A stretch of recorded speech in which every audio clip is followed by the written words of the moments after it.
This podcast may contain discussions of graphic violence, unsettling themes, supernatural phenomena, and other topics that some listeners may find disturbing or triggering.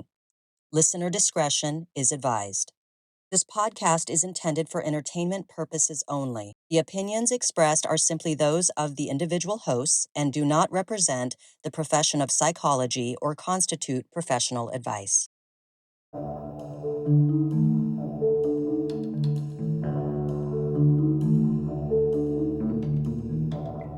Welcome to episode 6 of Secret Passage Podcast.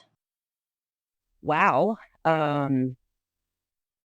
What an eventful time it's been getting our other episodes edited and putting them out. Yes. So, Shannon, any secret passages you traveled down this past week? Yes. The main secret passage, I've gone down this dark hole around what you told me about Adam Britton, the crocodile expert that we talked about in one of our episodes. It was episode 2. Yeah, who raped Yeah. 42 dogs and was caught with like the highest category of child sexual pornography. Sexual abuse pornography? I think that's how they framed it. Child abuse. Wait, it's called CSAM. Child sexual abuse media. Okay. And the worst category, and he has only received a 10-year sentence. I have a lot of thoughts. So yes, funny enough, for our listeners, yesterday I happened to be cruising along my timeline on X and saw that somebody had updated the Adam Britton case, and that was his sentencing, 10 years, which is absolutely ridiculous. I understand that he is in the UK and things are done a little differently over there. I have like zero knowledge of like how the law is in the UK, except that my experience has been in different cases over there. I've been shocked at how lenient they seem. And I think back to, I think it was 2009, the case of Peter Connolly. I don't know if you're familiar with that case, Shannon. I'm not. There was a little boy, a baby, who was horribly abused, fell through the cracks, as they do here as well, as children do here, it seems, with Children Protective Services, dropping the ball, et cetera, et cetera. But he was horribly abused and died. I think he was just under 2 years. He was like 18 months old, I think. And his mother, who just allowed the abuse to happen, and as always seems to be the case, like the mother's boyfriend, I have no idea where the father was in all of this, but the mother's boyfriend and some other people that were like living in the house, and naturally there was a lot of drug use, etc., happening. They barely got any kind of a sentence, and then when they were done serving their sentences, they were given new names, new identities, so that they could walk around in the world without any kind of, fear of retribution from the public, etc. So yeah, it's I want to say that 2 of the people involved ended up back in prison, as you do when you're just somebody who's such a piece of shit that you're going to hurt and abuse and murder children. But yeah, so that was a case that happened in the UK. And so this thing with Adam Britton, but here's the thing. Even if you don't care about the dogs, even if you don't care about the animals, the fact that he made clear, not just that he was caught with child abuse, like horrible child abuse material. It's that he indicated in one of the chat, which I believe they have, right, as evidence, that he was expressing a desire to move on to kids. Yeah, absolutely. Yeah. I do not understand how you can let someone who's showing a clear what is the word, like uptick in violent crime, that you would let them out after 10 years because of like the likelihood of him moving on from that. I mean, he clearly could not control himself. Um, Clearly didn't think he was doing anything wrong and got off on it. Was clearly a sadist and then wants to move on to kids. Yeah. Like, Well, he had this since, I mean, he said that when he was a kid that he tortured animals and that he stopped himself for all this time and then decided he didn't want to stop himself anymore and he went on a spree and not only just harming the animals but getting satisfaction out of, adopting animals from families who could no longer keep them and getting satisfaction about the children's tears as he was taking their animal away. And even the judge was just absolutely horrified, about his behavior. And they also, so the other part is like monitoring post release. Like, first of all, he's probably not reformed. I don't know what they've done to even try to reform him. I don't know if it's possible to reform someone who is capable of doing those things and has impulses to do those things. right. Um, and when he's out, who's going to be monitoring him? They said he can no longer have in his possession or on his property animals of a mammal type. And I'm like, well, I mean, what's going to stop him from harming animals that aren't mammals or children? I mean, children are mammals. Yeah, remember the monitor lizard thing that we've talked about? Yes. And yeah, exactly. So he's gonna okay, so here, because he was a reptile crocodile expert, imagine him then with just a whole bunch of crocodiles and then somehow he ends up eaten by a crocodile. I mean, That'd be good. that would be an odd kind of poetic justice, right? Yes, throw him in a crocodile pit. I mean, it's hard not to wish someone like this to be, I mean, I would love for him to be locked up forever because then the public would be safe. But if they're not gonna lock him up forever, it's like one of those moments where you just pray for some vigilante justice of some kind. It is hard not to have those feelings because I have them too, where it's just I have a thing like it my hard limit is like children and animals, Yeah.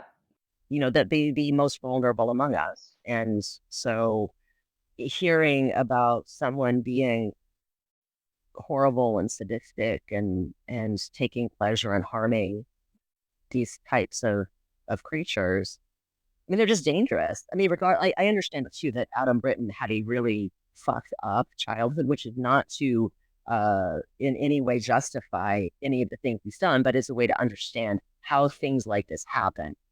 Um, that said, that sucks, and I feel bad that he had a horrible upbringing, but he is very, very dangerous.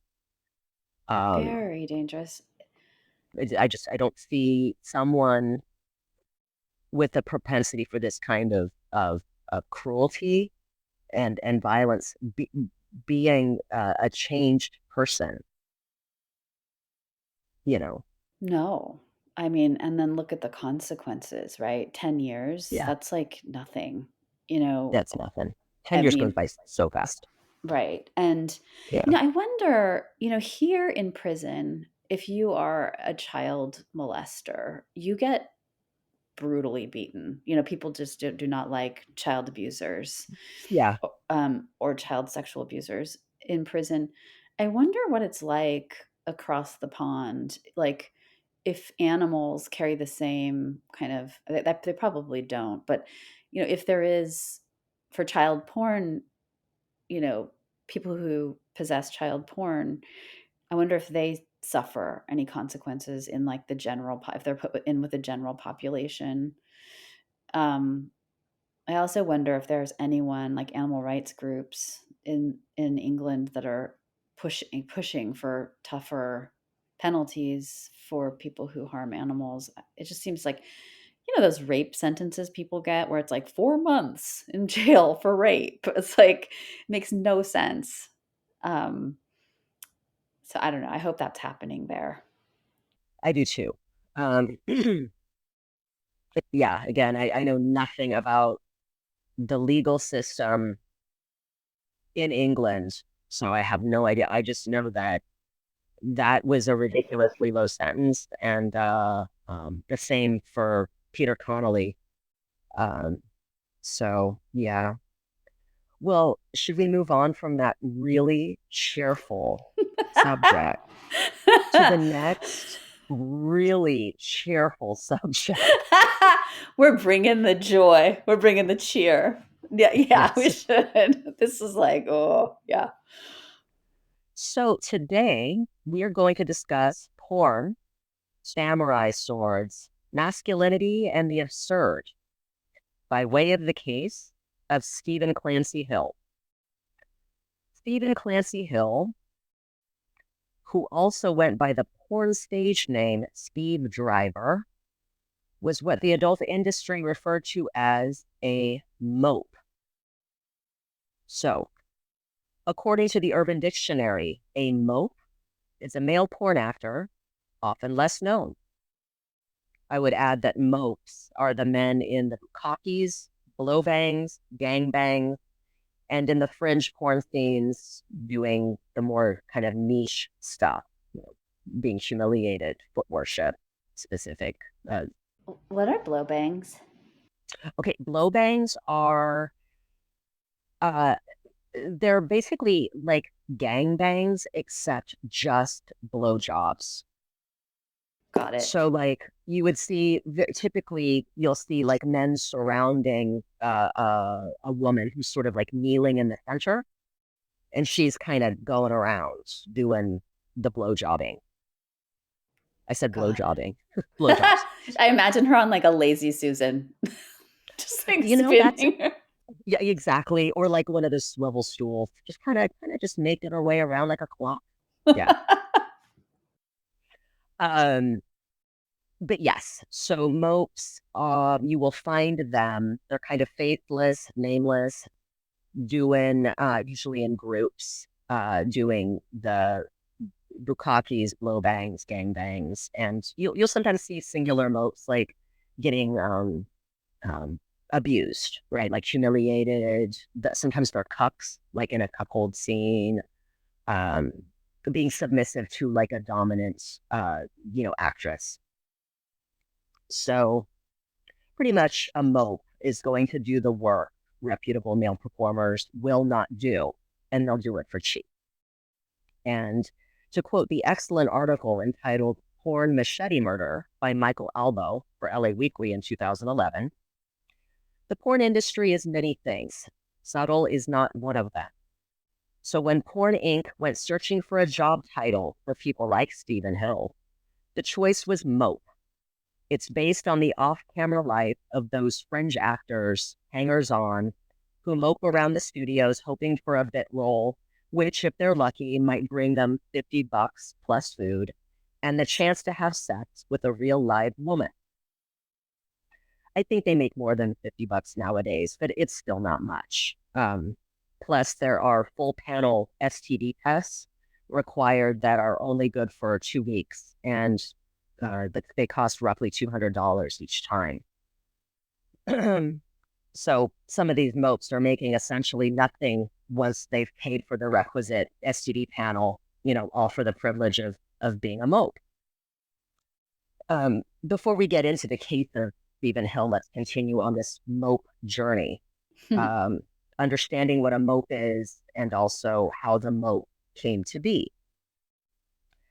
Michael Albo in his article traces the origin of the mope back to 1995 when former performer Annabelle Chong starred in The World's Biggest Gangbang.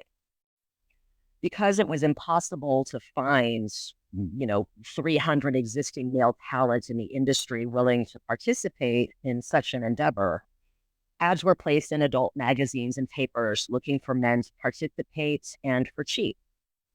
70 men showed up, and producers and Annabelle tried to make up for the lack of 300 men total by having the guys help her perform 251 sex acts while a running tally was kept. In the end, the movie sold like crazy, and the rest of the adult industry jumped on the bandwagon. When I came into the industry in 2003, blowbangs, gangbangs, and bukkakes were content staples of hardcore gonzo porn. All of these types of movies, as well as other niche categories, meant mopes were a necessity. So, for example, let's say a director wants 5 guys to stand around and ejaculate onto a woman. The director is likely not going to want to pay each of the guys $800+ each. Also, most of the good and reputable male talent wouldn't want to do that job anyway. So a mope will take the job, and a lot of them will see it as a stepping stone to bigger and better performing gigs down the line.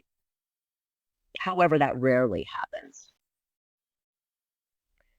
Now that we've learned our mope history, let's bring in Stephen Clancy Hill.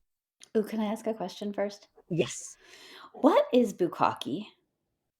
Oh boy. Okay, so bukkake is kind of like, so imagine the blow bang, right? Uh-huh. Now imagine that they're all it's a lot of it is the female talent swallowing all of the loads. And usually with a blow bang has a minimum of 5 guys. Bukkake, I want to say, Didn't someone die from this? yes, someone did. Someone did We'll have in to talk Japan. about that. We will definitely talk about that because that one still haunts me to this day. She drowned in semen. Oy, oy, oy. Yeah. So yeah, it's a lot of like fetishizing the ejaculates. It's not just the blowjob itself, it's all of the semen. Okay.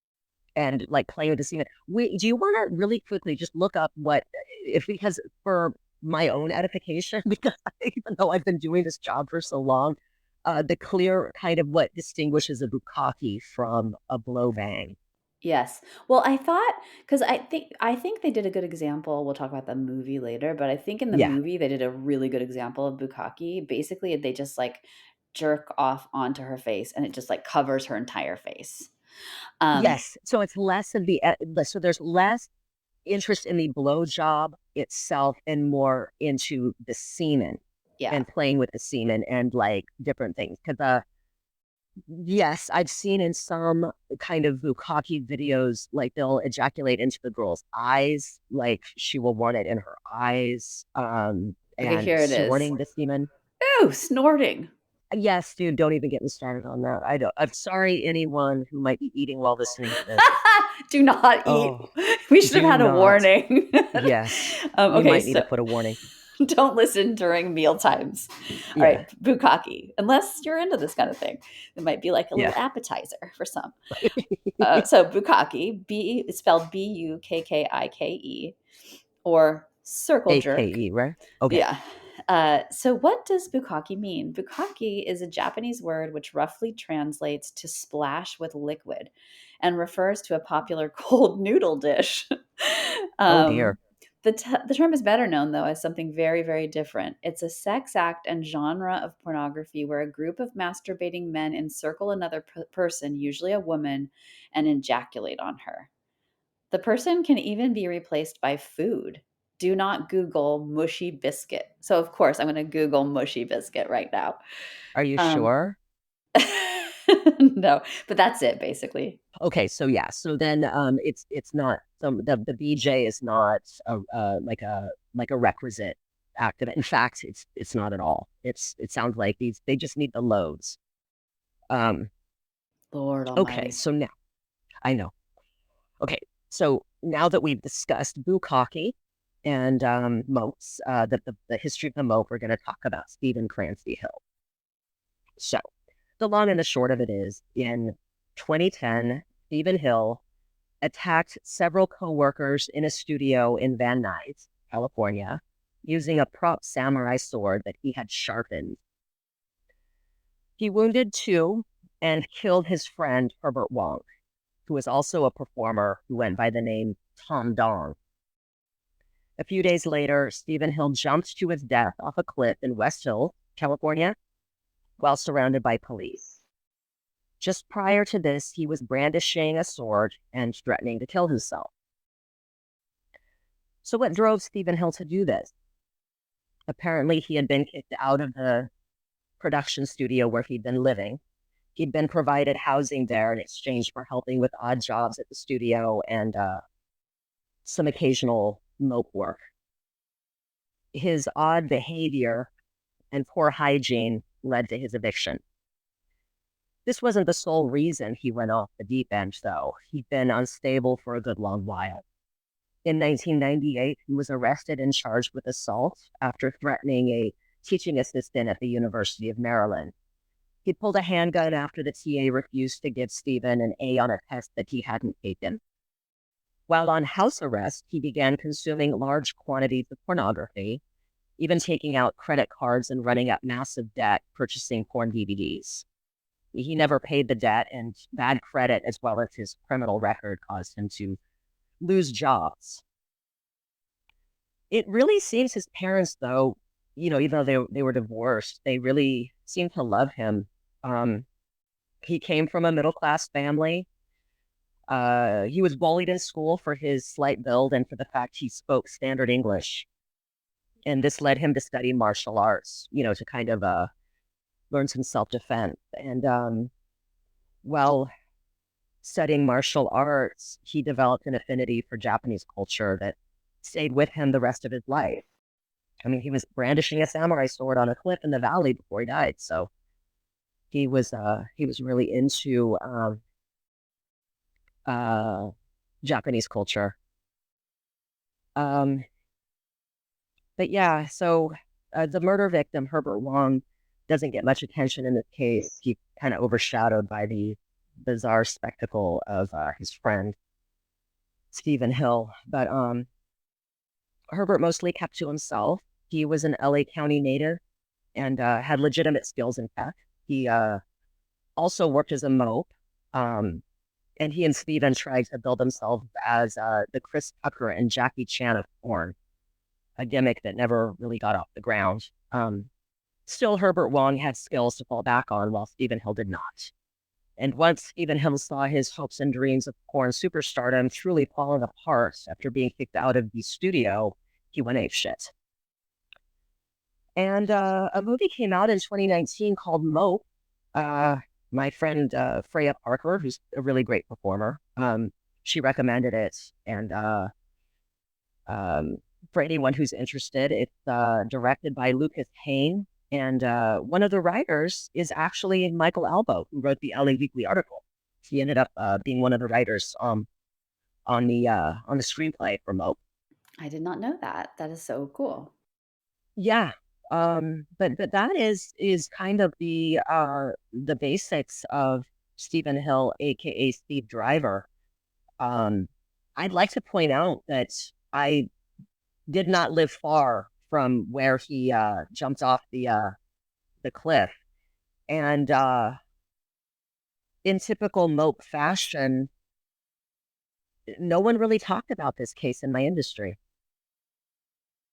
which is kind of speaks to just how crazy the porn industry just generally is, that something like this just kind of passing by. I vaguely heard of it, and then it just sort of fell off. Do you think that has to do with like the hierarchy in terms of, and the status as being a mope, or do you think it's just that there are so many things that happen to people in the industry that, or what do you think? How do you make sense of that? So I think that there is definitely a jadedness to people working in the adult industry. Mm-hmm. which is to say there's a lot of crazy things that happen, and then a lot of crazy things that happen that industry people don't actually find that crazy, Mm-hmm. but that maybe the rest of society would find crazy and absurd. Um, Like there's a desensitization to it or something. yeah, the big thing was, hey, did you hear about the dude that went crazy with a machete and killed someone at, Ultima DVD Studios in Van Nuys? Oh, who was it? It was this guy named Steve Driver. Huh, I've never heard of him. Mm-hmm. Whereas if it was, let's say, trying to think of somebody like Seth Gamble, he's a more popular performer. Seth Gamble went crazy with the machete. Then people go, what? Mm-hmm. Because everyone has heard of him. But this is, again, that the Mopes are sort of nameless Yeah, like they don't matter. and faceless. Mm-hmm. Yes, which is incredibly tragic. Mm-hmm. So here's what's interesting is, so I watched Mope, and I was struck by a few things. One, it should be noted for anybody watching it that, by all accounts, it is based on a true story, but there are some liberties taken. I think to just sort of like make the story more. I don't want to say more compelling because I think the story itself is quite compelling. But they really portray Steve Driver as this or Stephen Hill. I'll just refer to him from now on as Steve Driver by his stage name. Um, they really play up this idea that he was incredibly ambitious and motivated and trying really, really hard. And my understanding is based on some uh, things that I read from people who knew him. He wasn't actually that ambitious. I mean, he wanted to be famous and he wanted to be a star and wanted to make it big.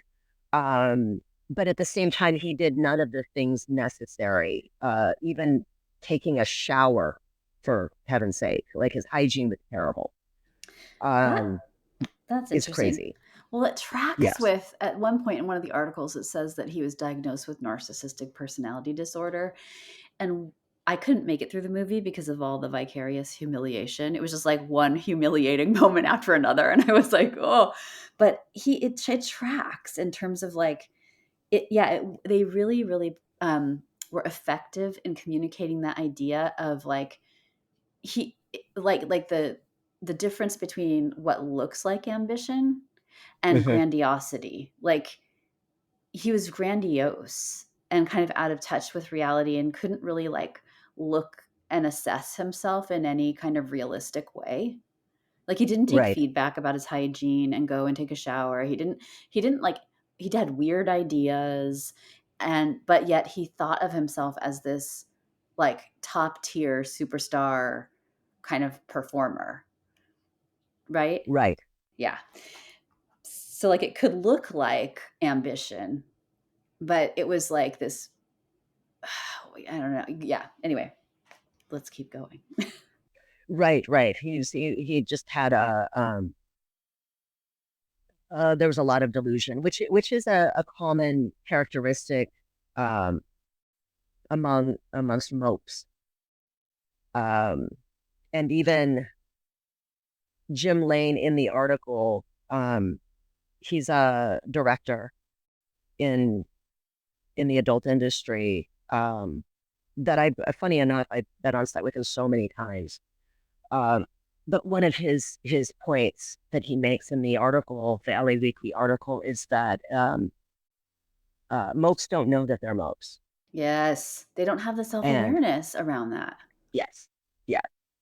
Um, and so in the movie, you see it almost plays like this kind of mice and men type, Yeah. like this very like the thing that really stood out to me was just this sort of notion of the the failed, the broken American dream. And you have these two guys with dreams, and one of them is clued in, which would be the Tom Dong character. And if he's sort of clued in, he's a little more, he's got a little more self-awareness. He knows kind of what maybe his deficits are with regard to being able to succeed as male talent in this industry. But he's a supportive friend to his sort of like I guess the Lenny, the Lenny of the two. So like if Tom Dong is George, then uh um Steve Driver is Lenny. The one that's like, tell me more about the rabbits, George, Mm-hmm. from Of Mice and Men.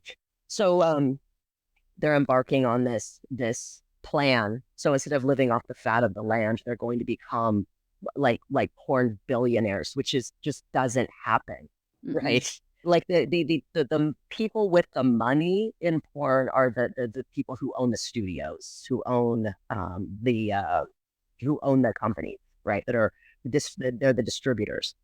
Um, but it's just this delusion and this idea that somehow they're going to have these gimmicks that are going to work, and it all falls flat until Yes. it ends tragically.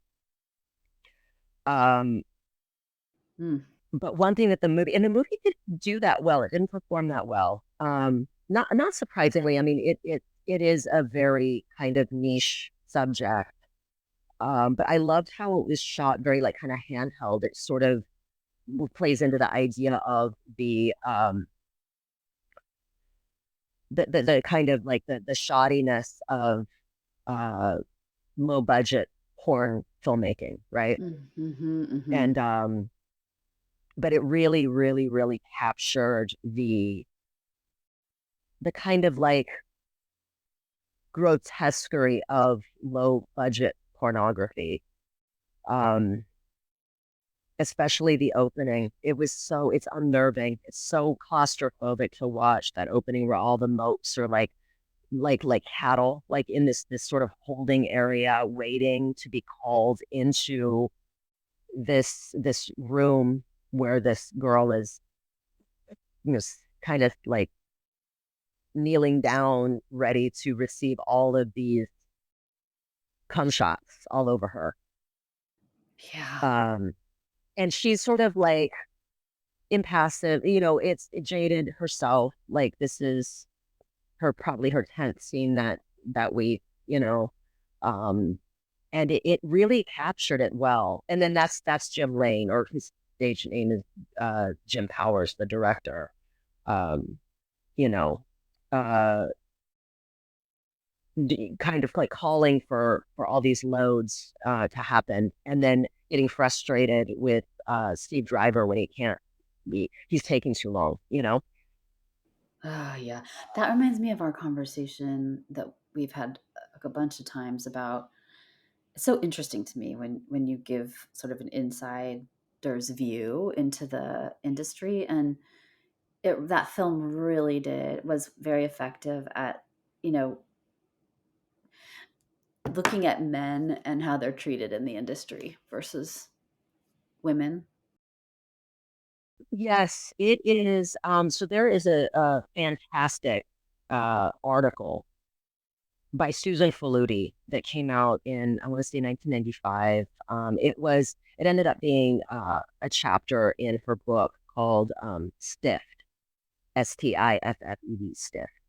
But the chapter is The Money Shot, or that's the name of the article. It might also be the name of the chapter in the book. But she went and interviewed a bunch of people, a bunch of um, people in the adult industry, and was looking at kind of like, the like um, men in porn and the American dream. And she really looks at how emasculating the porn industry is. I mean, we spend a lot of time talking about women being objectified, and like there's a lot of uh discussion amongst feminists on whether it's empowering or not, or if it's it's certainly more a little more nuanced than that it is like 100% um degrading to women or empowering for women, or some combination of the two. But rarely do we talk about how for men in the industry, even though porn is still primarily marketed towards men, men in the industry. I'm sorry if you can hear my French bulldog is snoring. Um, but the mechanics of porn um, are it's complicated, right? Because the sex scene, if it's your kind of standard sex scene between like a man and a woman, it absolutely requires an erection, and it requires a pop shot or a cum shot, right? And in between, it requires the male talent to be able to position the female talent in a way that is, playing into where the camera is and where the light is. And all of that has to be successful for the product to work. That's a lot of pressure. And it's funny because still to this day, I will receive like direct messages from guys around the world asking, how do they break into porn? And I'm like, do yourself a favor. If you want to have a normal sex life, if you want to have like a normal intimate relationship with women, just don't do it. Just don't do it. It's not worth it. Mm-hmm. And it is incredibly difficult, and it's even harder for male talent to reach a level of success where they're like recognized. Um, Mm-hmm. but when that doesn't work, there is a kind of pressure that I've seen some male talent have, where they can feel the pressure on them. They can feel that the female talent is growing frustrated. They can feel that they are costing the production money, because each minute that clicks by, it's costing. The location fee is going to go up. They have an entire crew sitting around waiting for this to happen. And I've been on sets where the crew makes it clear that they're getting pissed. Oof. So now try and get your dick hard when everyone's mad at you. Oh. And then to add insult to injury, let's say you can get it hard with the help of Viagra, or some of these guys use Trimax to inject into the base of their penis to get their dick hard. Now try and get a cum shot off of that. Mm-hmm. It's a lot, and there is, for me, I just think that when a guy fails at that, what they're failing at is something that is supposed to be a marker of their virility and their value in being able to do something that is, kind of just what is it, inherent in us, and it's a marker of masculinity, is being able to fuck a beautiful woman. And so there is an aspect to this industry, and certainly with the Mopes, who are basically being told, you're not even worth that. Yeah. You can't even do the thing that you're supposed to biologically be able to do. You're not good enough. And by all accounts, Steven Driver was a terrible male performer. He couldn't pull it off. Mm-hmm. So there's just something about, and I don't know if I'm being articulate or not, because it's still something that I'm moving around in my brain a lot, as I am also sort of like at the end of my career in this industry. I've been reflecting quite a bit on my experiences on set as a performer, as also a director, and as someone who has spent a long time just sort of observing from the outside a lot of what is happening, kind of, in front of me. So, It sort of reminds me of like Triangle of Sadness. Did you see that movie? yes, It's like the beginning where the models are treated like cattle. It's like that yes, the women in porn are actually valued more, probably paid more, right? And the men are yes, kind of like a body surrounding a penis. Like Right. they're just they're like an object that's, you know, not yeah. So right, there's just and also like I'm thinking about what it takes psychologically to pull that off. Like it must you must have to divorce yourself from something inside to kind of go the distance in those situations, right? Like you can't get in your head about your normal reaction to everyone standing around being like, this guy needs, like annoyed with you, mad at you, you're costing money, you're, like what just the strain that would cause to have to function in that way. So you want to hear something really meta? Yeah.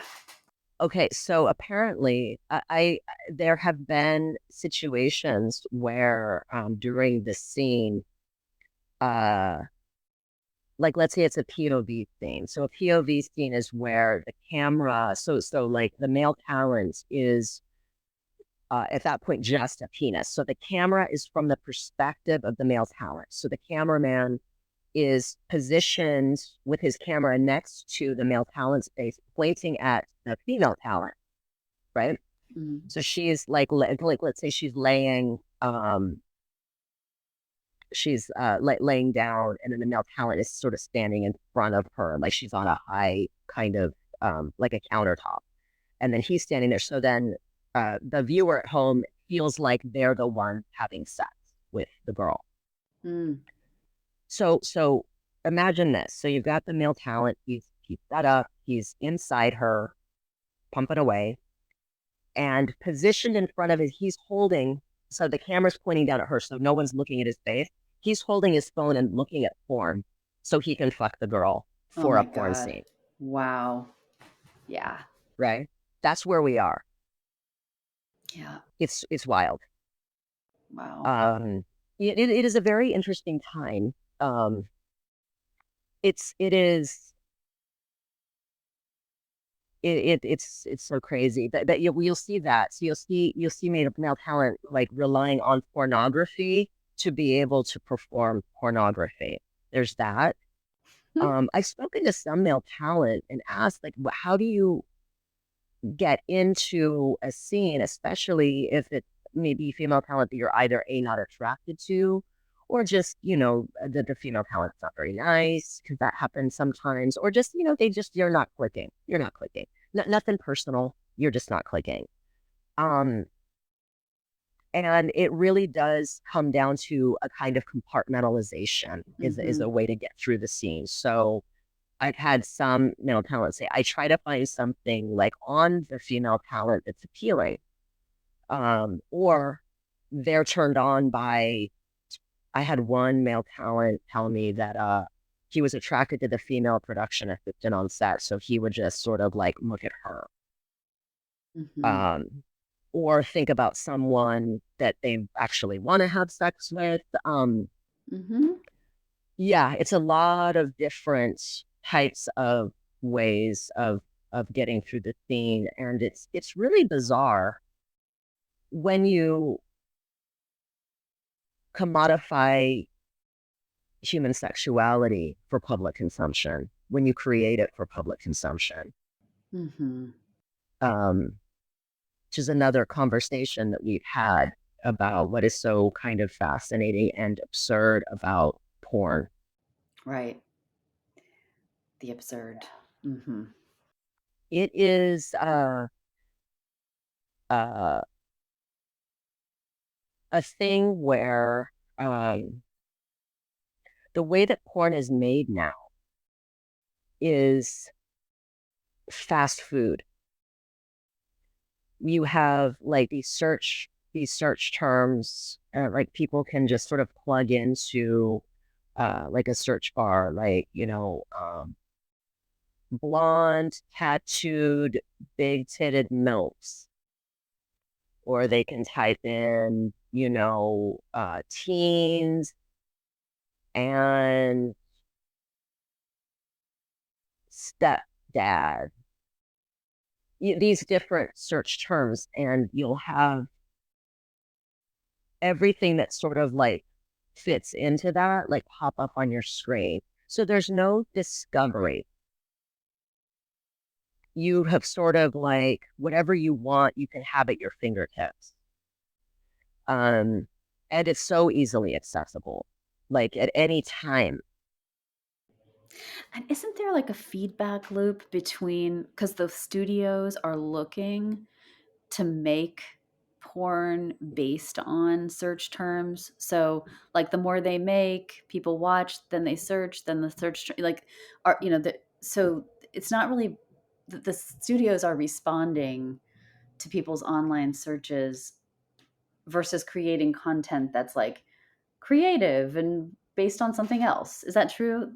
We were talked Yes, about that before. Yeah. And so it becomes this like, you can't even be sure that that's what people are actually wanting. It's just what people are searching. And they might be searching it because there's just so much out there. Right. right. Yeah, like that is yes, the people making these decisions are wearing suits in big buildings in Canada. Mm-hmm. Like they probably don't even watch porn, right? They are looking at metrics Mm-hmm. and making porn based on those metrics. There's outlines that are like spit out from writers in these offices of scenarios that fulfill a very specific type of thing. Um, in the old days, I remember being a kid and like if you wanted to watch porn, you had to sneak into like the adult video store and go into the back where they had loops and you'd put a quarter in and you'd watch these loops. Mm-hmm. And there was like a mop bucket in the corner. It was disgusting. Wow. Um, Yeah. but it was that kind of like thrill of like, let's sneak in. Mm-hmm. And that is where you got your porn. We didn't have, I'm totally giving away how old I am.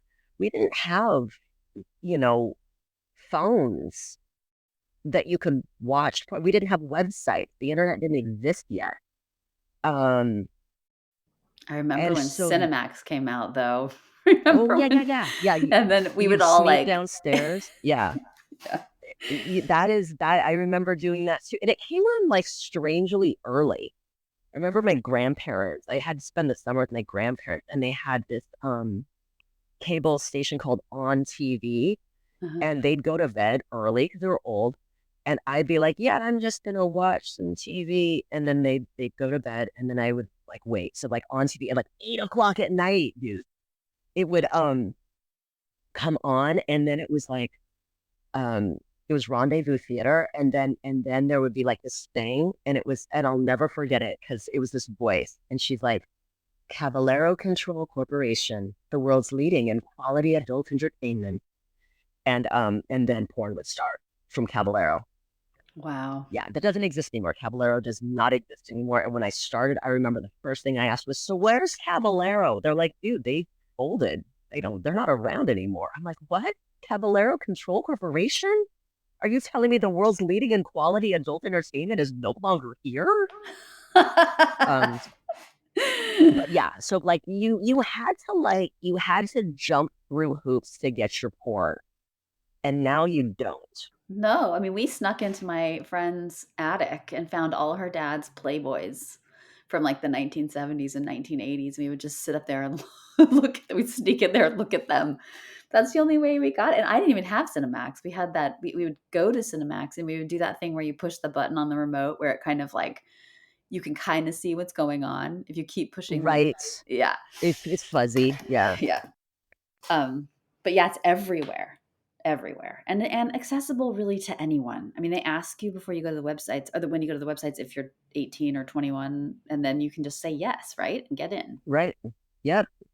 Yeah. There's not much. That is the frightening thing is the well, first of all, the kind of porn that's made today and how easily accessible it is, and I do have a problem with that. Which brings to mind going back a little bit to Stephen Clancy Hill, one of the notable things was that when he was under house arrest, he was consuming an insane amount of pornography. Mm. And you and I have sort of discussed the idea of porn addiction, if that is a thing, or if what he was doing was indicative of something else, some kind of like maybe OCD, or if it was something specifically um Yeah. to porn. Should I get nerdy and tell you what I Please discovered? get nerdy because Okay. I'm dying to know. Well, it's interesting because I've never, as a therapist, worked with anyone who presented with, problematic porn use or problematic sexual behaviors that they considered problematic. Or if they did, they never told me. So it was, for me, it was something new to think about. And so in our work, like if when we see clients or patients, there are a lot of different ways to work with people. But I didn't realize, okay, so when we work with people, we sort of look at what they're presenting with and we think about it in terms of, there are certain treatments that are better for certain things. And that's why a diagnostic manual or something can be important. It's also important because for billing, for insurance purposes, Sure. if somebody comes and, we can give them a clear diagnosis that's in the DSM, then they can get reimbursed by their insurance company. Also, a diagnosis can be really helpful for people because it can be validating, like, oh, it's a thing, and we can name it and we can look at it, and it, has these characteristics, and it can just be really validating. To this point, so the issue has been fraught, I guess, forever around Right. both porn addiction and sex addiction. Um, so there's like strong opinions from various parties, clinicians and researchers. Also, the conversation around this can sort of be motivated by morality or Right. ideology, as you can probably Right. imagine. Yeah. So basically, there's like no scientific consensus on the diagnoses of porn addiction or sex addiction, which sometimes people call hypersexuality. Some, to this day, some consider these two things addictions. So, like, they look at it as though it would be like a substance addiction and they treat it as such. And then some consider it as a compulsive disorder. The interesting thing to me, and in terms of, so the DSM, which is the Diagnostic and Statistical Manual for Mental Disorders, which we use to diagnose people, it's not include sex and porn addiction are not included as diagnoses. The only behavioral addiction that's like non-substance related that's officially recognized by the DSM is gambling disorder. Uh, Hmm. I know. And so internet gaming disorder is in there too, but it's listed as a condition that needs further research in order to be considered an addiction. Um, so it seems like the reason it's not in the DSM is due to a lack of research and kind of inconsistent research findings. Like some researchers have done neurological monitoring of people who have problematic porn use, and they have said that when they monitor their brains, that their brain imaging sort of mimics. It looks like the brain imaging of someone who's addicted to a substance. And then other people have done research and said that no, it doesn't look like that. So there's a lot of disagreement. But the World Health Organization has a different classification manual. It's called the ICD, the International Classification of Diseases. That is actually used by hospitals everywhere for billing. So we don't use it as clinicians in California for diagnosis purposes. I don't think we're allowed to. I'd have to double check that, but um, they actually very recently, in a controversial decision, included sex and porn addiction as compulsive sexual behavior disorder. So it's considered a compulsive behavior. I Um, see.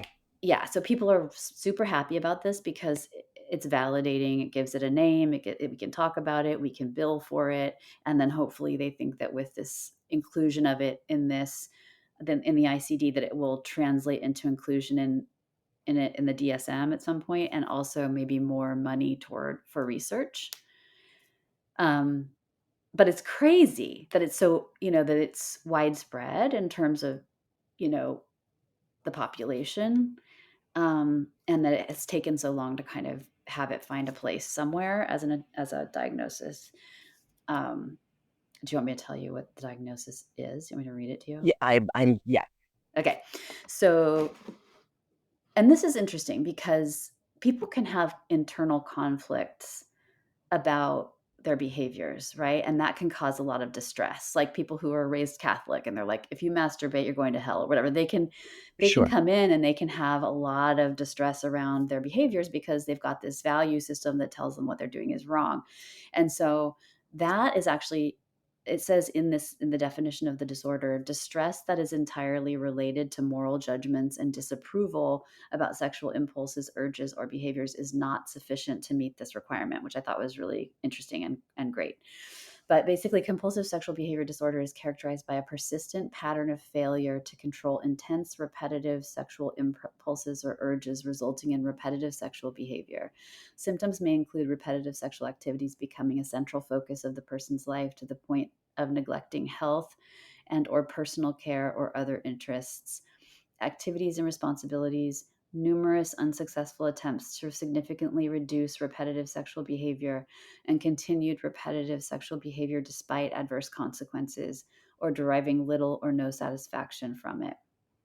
The pattern of failure to control intense sexual impulses or urges and resulting repetitive sexual behavior is manifested over an extended period of time, so 6 months or more, and Sure. it causes marked distress or significant impairment in personal, family, social, educational, occupational, or other important areas of functioning. Yeah. Hmm. Okay. So he probably meets the criteria, right? Like he wasn't really taking care of himself. He wasn't No. bathing. His whole world sort of focused around this, performing and And really, consuming. yeah. So it's interesting because it was this, like incurring all this debt, Hmm. buying all of this porn, and um, but then like moving to LA and wanting to become a porn star. It almost seems like his what he wanted was to be recognized, Yeah. almost more than even the sex itself, but the being a star. Yeah. That really kind of comes across. I mean, in the article, because it doesn't look like he had any relationships. It's not like he was rough with the girls or trying to date them or um trying to date anyone. It was like recognition. He was really seeking validation. That again, I could be wrong, just based on the article and then various other things that I found.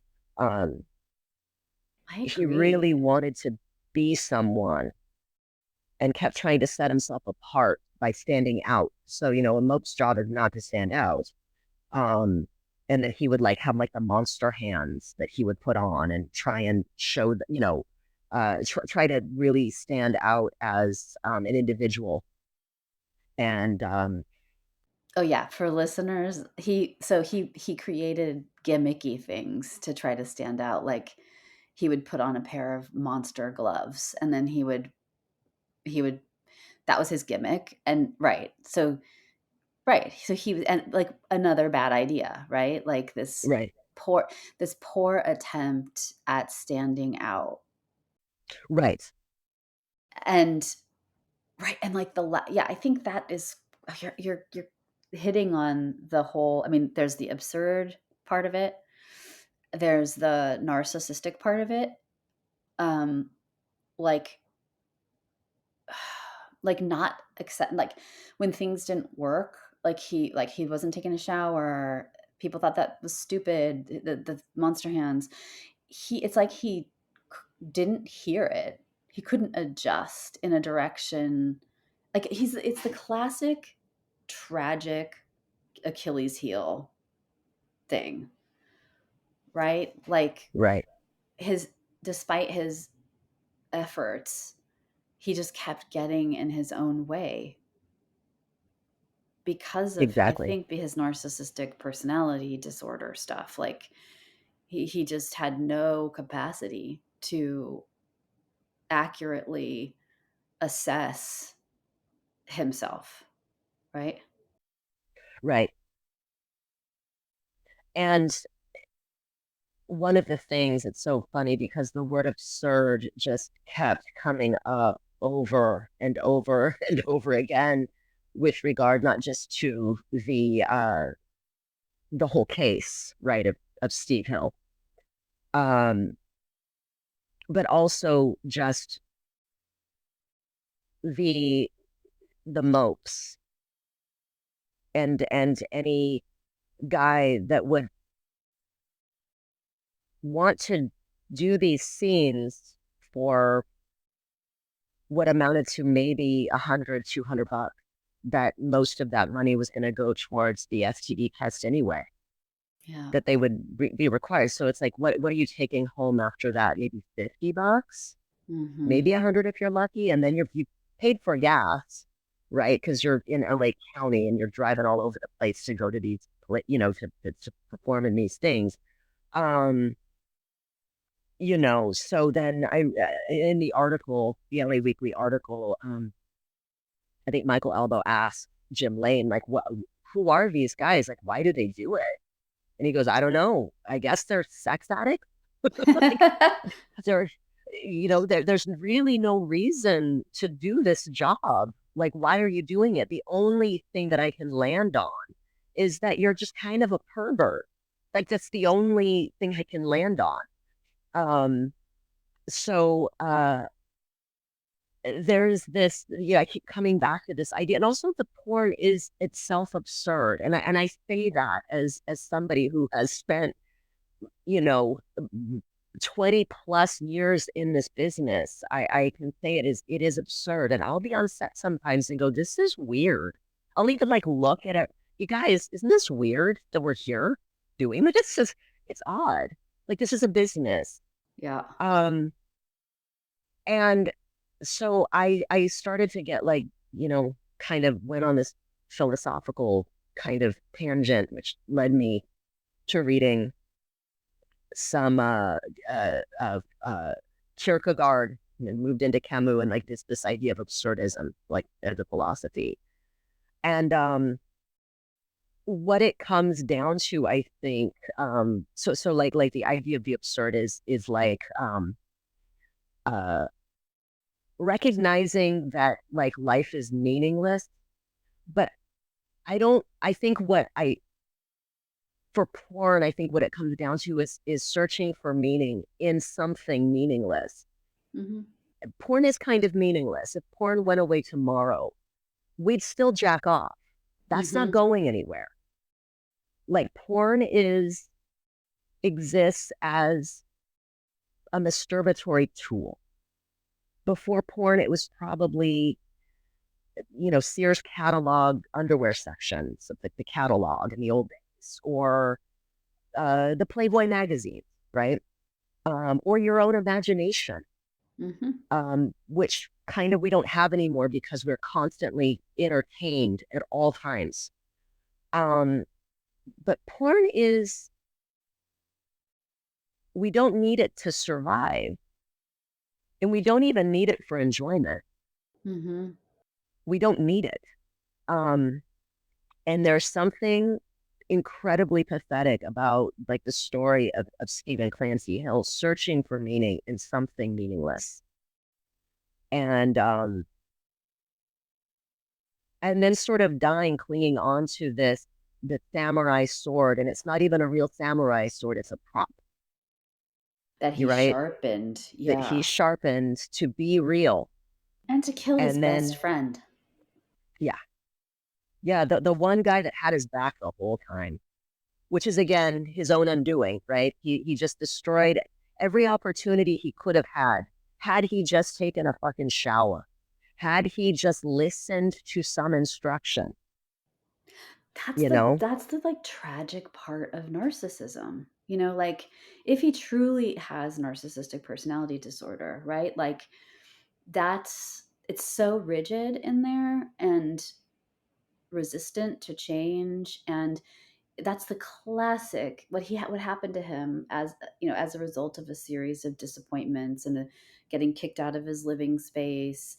The fact that he had, like, that kind of meltdown, um, and that violent reaction it just so tracks with that diagnosis, right? With that like character structure or set of behavioral his behavioral repertoire. Like, he had no Right. his best option in that moment was to go after everyone with a samurai sword rather than, you know, feel the disappointment, be able to tolerate it and move on. Yeah, he's a very disturbed person. Yeah, and he could have moved home. Like, he could have gone back to Maryland. Like, he could have, like, it's not as though he had no one. Yeah. Again, his parents, but primarily his father, loved him. Yep. Um, And they knew and he then was that, not well. right. Yeah, he needed help. And He did. yeah, and then just to come to LA as so many people do in search of fame and fortune. Um, and then ending up in this sort of bizarre situation. Really bizarre. And you know what? The of Mice and Men thing is so right on. I mean, the whole time I was watching the movie, I kept thinking about the gold rush, Yeah. and how, people coming out west, you know, just like high on the idea of striking it rich and so much opportunity. And I think the Hollywood is kind of like that. And, like, Yes. if you can't make it to Hollywood, he couldn't make it to Hollywood. He couldn't even make it to top tier porn for performer, but he was taking what he could, and Right. he couldn't even view himself like just the whole grandiose piece, right? Like, Right. he was looking at this as he was panning for gold, and Yeah. I think what it seems like happened was, like, the bubble just burst when he got booted from the living space and the recording Yeah. space, and uh, went into, like, a homicidal rage and eventually a suicidal depression or rage. I don't know. Um, but what a tragic, bizarre. We talked about how, like, it's just so LA Yeah. and, like, the It is so LA. Like, there's seedy just LA. yeah, it's like the seedy underbelly. It's very oh my goodness. Like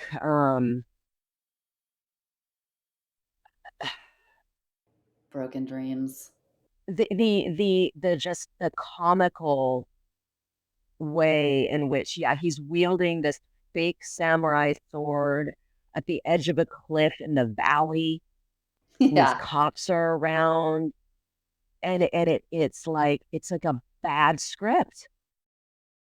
And then to add insult to injury, it barely made a blip on the fucking radar in classic Mope fashion. I know. Like, well, the other part is the part that got me that was that they waited all day. They were negotiating with him about whether are you going to jump off the cliff or are you not, trying to talk him down. And then because he wouldn't make a move and it was getting dark, they fired something at him. I don't know what it was. It was like a non-lethal Right, projectile or like almost like a shock thing. Yeah, and then nobody knew, like, whether he really, like, jumped off or tumbled off as a result of the thing they shot him with, and nobody cared. Like, no one has clarified from the police department, yeah, and no one went even to, like, hold them accountable for anything either. yeah. It which reflects again just the sad fate of the Mope. Yeah.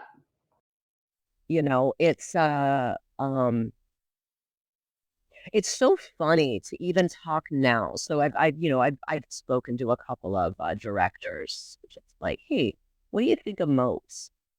And it's this very like mocking, dismissive, Like, one guy was like, "Oh, Mopes, yeah." Some I remember in the old day that I'd have to go get them like in the um like kind of holding area, and they're sitting there talking to each other about like, yeah, well, I think next week it's that's gonna be my big moment, they're gonna actually bring me in to work on this gangbang. Oh yeah, well, I think I spoke to this other director, and I think I'm gonna have like a boy girl scene with this one girl. No way, man. Yeah, no, I think it's happening, and it's like so weird. It's heartbreaking. It's like yeah, it's heartbreaking, and it's also that absurd Yeah, comedy stuff. Like, yeah, I don't know what, I can't put my finger on it. It's like it's intoxicating, the idea of, I don't know if it, yeah, whether it's like, is there some kind of sex addiction involved that contributes to that feeling of intoxication, or is it like, is it like a regular Hollywood actor that's like, I gotta, I'm an extra in Gladiator or something, um I don't know, like, yeah, but it does feel like it serves to buoy some sort of something internally, that a person who with high self-regard probably wouldn't participate in it. yes, and I think that is where the feeling of revulsion comes from. Is I feel like these mopes, and I feel so bad if there's mopes listening. Wait, they don't know they're mopes. Okay, never mind. Um, uh, Also, treat the mopes better. Let's just treat them yeah, better. well, yeah. I'll say this on sets that I've been on. None of the mopes were like necessarily treated badly. They were Hmm. just kind of like they kind of ushered in, dropped their loads, and then were encouraged to go collect their checks and leave. Ah, Um, but which is not to say that they aren't treated like crap a lot of the time. Um, but again, they show up, they want to be there for whatever reason.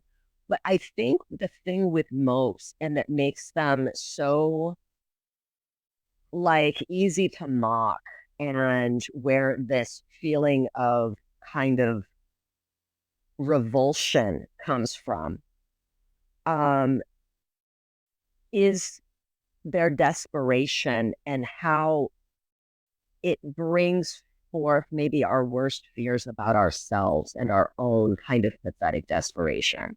oh yeah, and vulnerability and like blind spots and Yeah. yeah, yeah. Yeah, that cringiness, I mean, I can say it for myself. Do I know what it feels like to want something so badly that you're kind of like blind and foolish because of it? Yeah. Um, is it dropping loads in a bukkake? No. I have my limits. But like I say that as somebody who's done a lot of really gross shit in porn. Like no judgment here. I don't want to fucking kink shame anybody for what they're into. But it's Yes. also that kind of making public something that really feels like it should be private. And again, I know I'm saying that as somebody who has had sex on fucking film. Hmm. Um, but it is the dropping loads for like $100 thing. Like it's Yeah. weird. And I can't kind of get away from that. But again, like it's interesting how it's the guys that would sneak into the back of the porn theaters in raincoats and jack off, Hmm. Hmm. right? So like they quietly, it's the things that used to be quiet, right?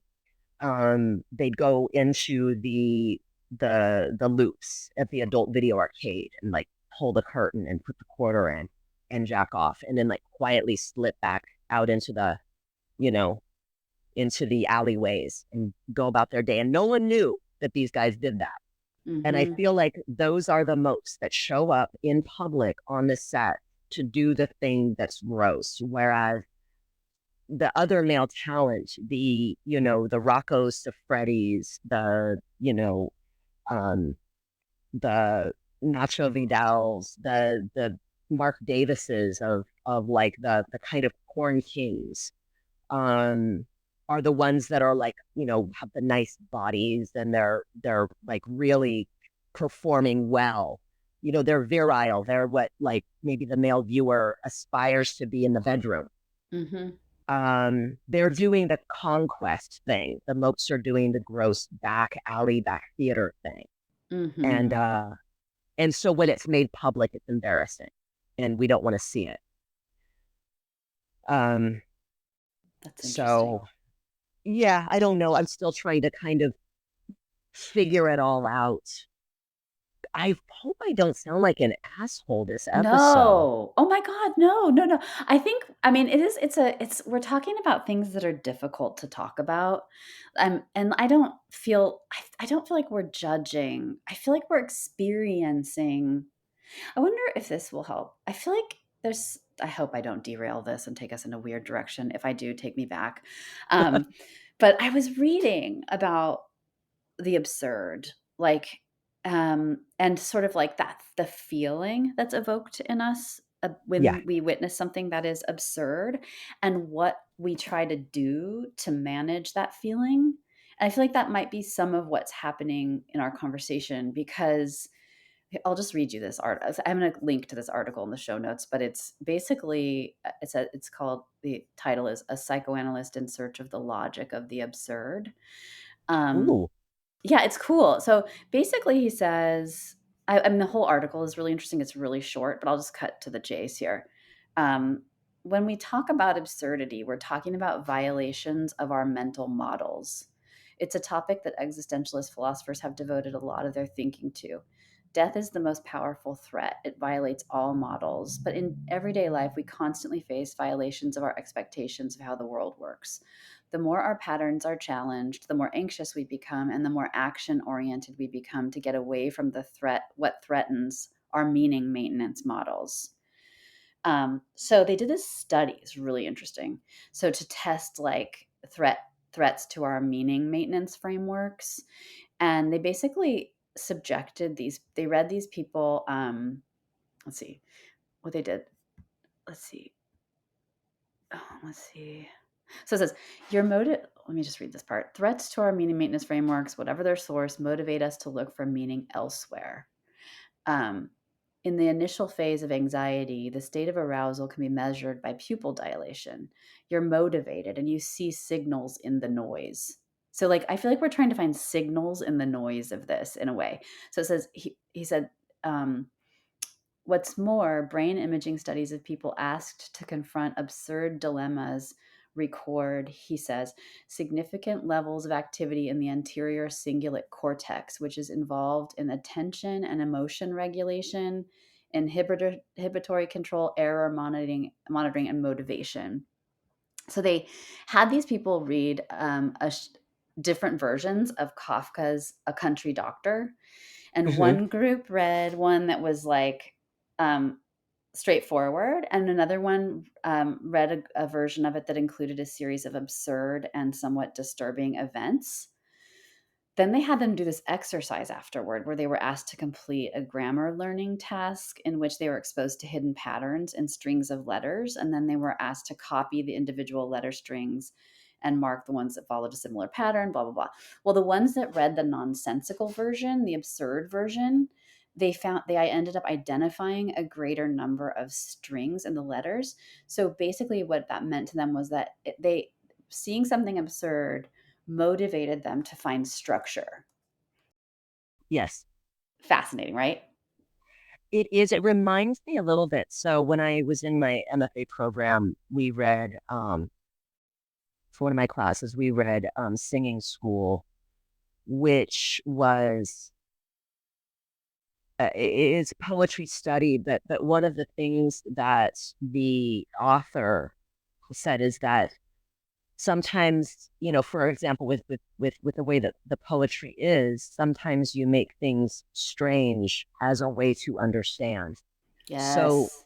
the fact that people are motivated to try and find to make sense of things that are odd and incongruous, right? Because it's just the Yes. sort of like you see incongruity, and you absolutely want it to make sense.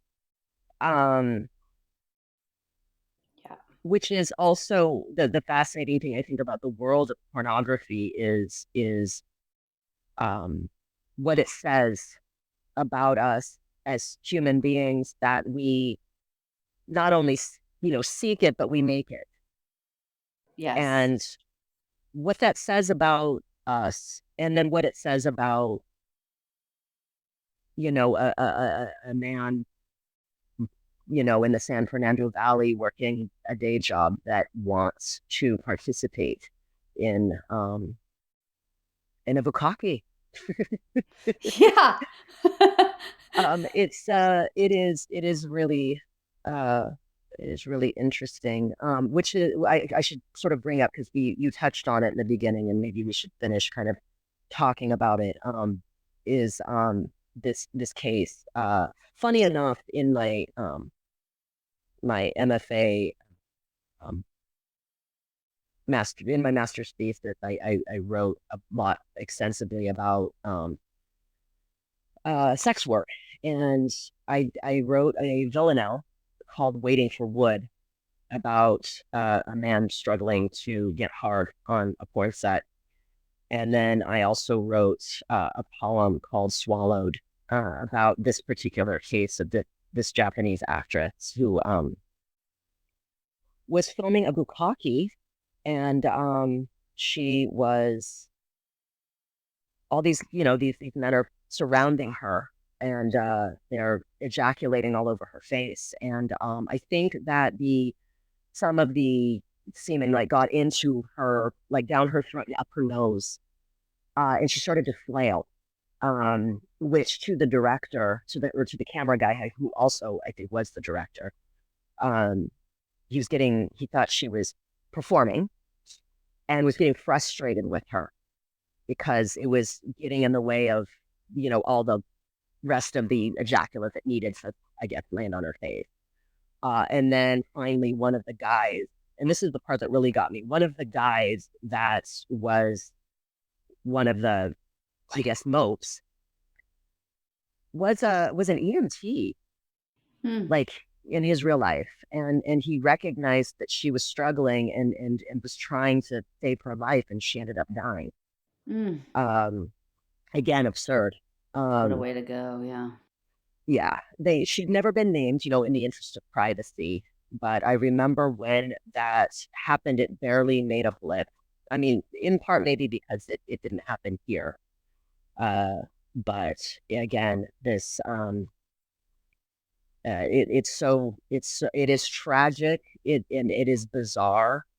Um, and Another kind of um uh Yeah. tragedy. And yeah. So, oh, geez, that was I, really crazy. And then you had mentioned in a text to me when we were kind of researching this case, like the final, I suppose, nail in the coffin, or the final kind of really tragic and pathetic kind of uh, end to Stephen Clancy Hill was his funeral. oh, yeah. That didn't you say his dad tried to do a memorial? Yeah. And he invited some of his friends from the industry, and nobody showed up. Yeah. Oof. Yeah. I think it touches on all of our fears, of like, feeling desperate, lonely, working so hard. Unseen.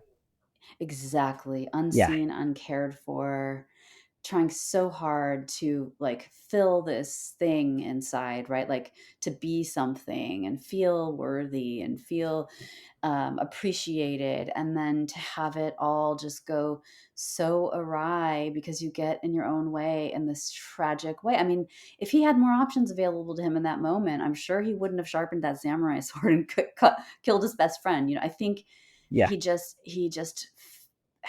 you know we do this, we do this all the time. This is what all the tragedies are kind of based on, right? Like all the ways we get in the way and it ends up badly for us. And it's sad. It's so sad at its core. It is. It is. Yeah. There's I think I told you about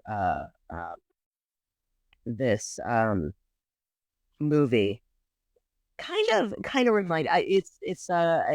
reminded me of it a little bit. It's this movie called Hamlet 2. Did I already talk to you about it? You told me the title, but not anything about the movie. So it's when we were kind of, exploring ideas of the absurd. What is the absurd? And I just remembered this. It's this I love this movie so much. It's this high school theater teacher, and he's a terrible theater teacher. And he's sitting at a like a cafeteria table with two of his students, and he's reading in the high school paper this terrible review of a show that he had directed, with his theater class. And he's like, I can't believe this. I just what, this is absurd. I don't understand. I don't understand this review. And and he goes to confront the editor of and it's this little freshman dude with like a squeaky voice. And you just see that this acting teacher is just he's so uh he really takes his job just so fucking seriously, right? He he he's like offended by this like high school freshman's review of like and it was like a scene from Aaron Brockovich between like two of his high school theater students like acting out like the scene with Julia Roberts in the kitchen with oh, what's his name?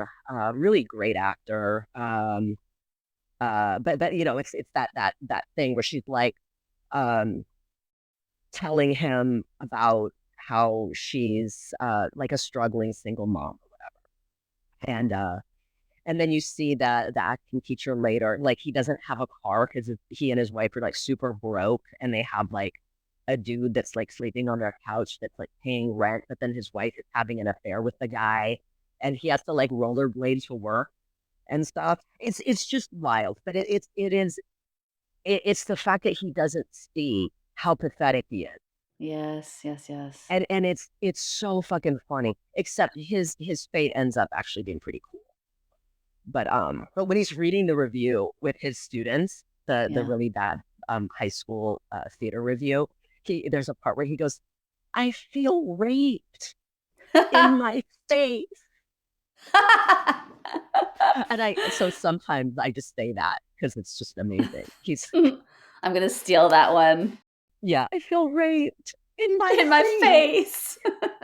Um, but it reminded me a little bit of this, when we talk about the absurd, and then we talk about how like Stephen Hill was like, we're gonna be millionaires, we're gonna be famous, and they're like, in a shitty studio in Van Nuys making porn where they get kicked in the nuts for like $50 each, you know. Anyway, I just kind of wanted to end on a little bit of levity talking about I Hamlet 2. know. I was like, we're really back in the Herson for this episode. Yeah, exactly. Saddle up, partners. We're going to make you sad. That's our objective. Yeah, no, seriously. I start with Adam Britton and with oh lordy. Um well, okay. So shall we point people to our social media and our Please. okay. So now we are up on most podcast platforms. So you can listen to us on, Apple Podcasts, Spotify, YouTube. We will eventually be doing video podcasts. And we have Instagram. So it's a Secret Passage Podcast. And then Twitter is Secret Pass Pod. Secret Past Pod. Secret Pass Pod. I go on from time to time because I'm trying to get Secret Passage, but someone has it. But eventually, maybe if people, there's been like a mass exodus from X, so maybe we'll be able to score that someday. Sure. Awesome. Well, gang, thank you for listening, and we will be back next week. Yes, we will. Thank you for listening. Bye. Bye.